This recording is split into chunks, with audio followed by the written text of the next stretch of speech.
Ils venaient ici pour manger, pour boire quelque chose.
De l'époque.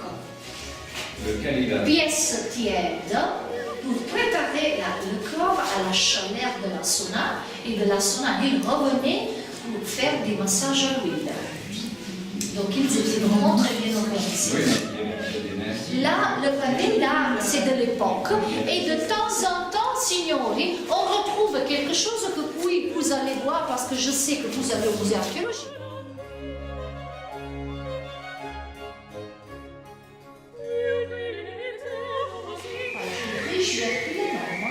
Avec toujours la même structure. Il y avait l'entrée. La raison pour laquelle on ne peut pas rentrer à travers l'entrée, c'est qu'aujourd'hui, l'eau de la pluie du toit tombait jusqu'au bassin. Et du bassin, lui coulait dans le souci de l'eau dessous. Et à travers des trucs comme ça, ils récupéraient l'eau. Le bassin, dans les maisons, était utilisé comme des fontaines.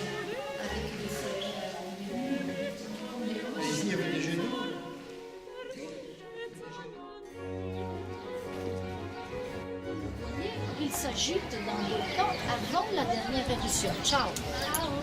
Parce que puis, elle a été fermée par plusieurs kilomètres de cendres et de lave. Donc ça veut dire que la prochaine, c'est très violent pour boucher tout ça.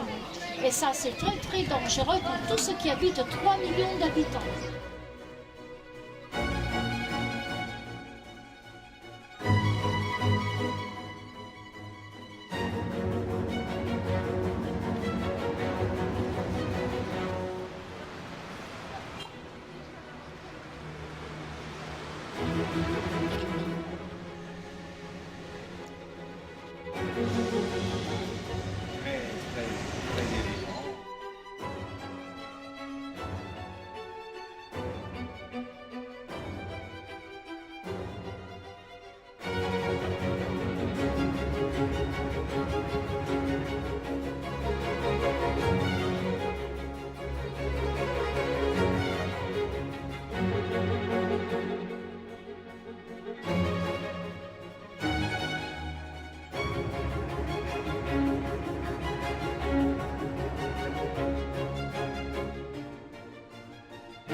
peuvent être assez méchants avec leurs parents. Le père lui dit, alors qu'est-ce que tu en penses?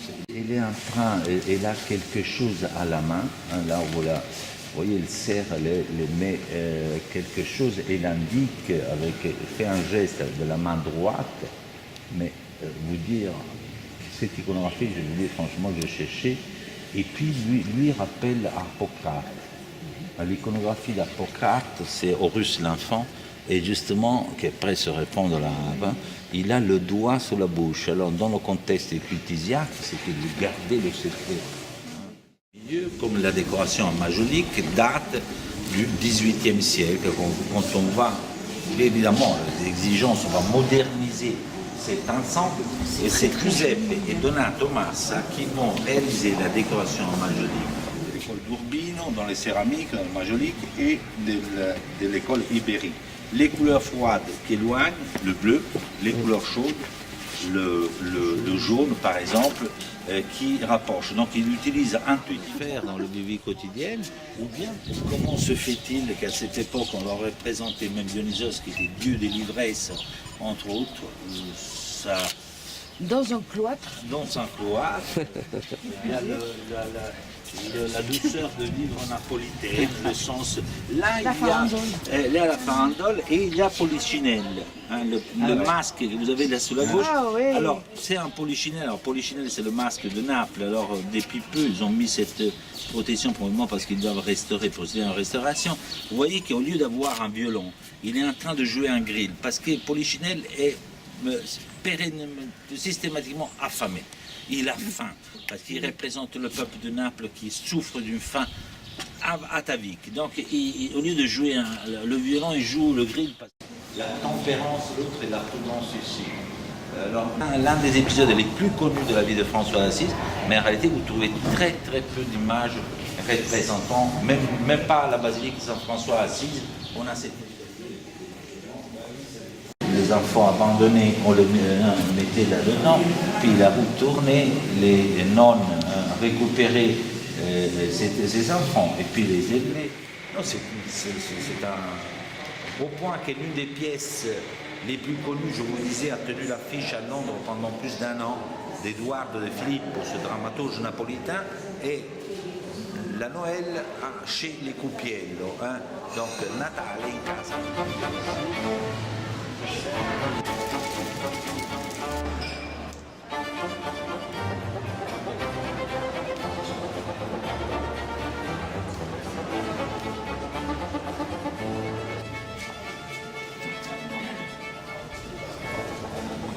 Il faut pousser le nez.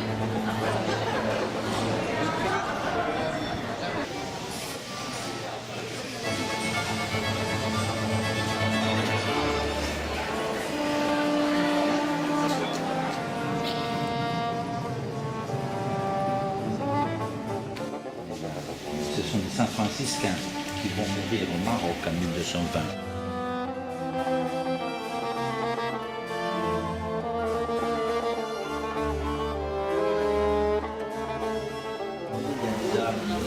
Des décorations en forme de pilastres, des petites volutes, l'alternative du gris et du clair sont un revêtement qui a été ajouté par Fanzaro, puis ils avaient leur cloître et chaque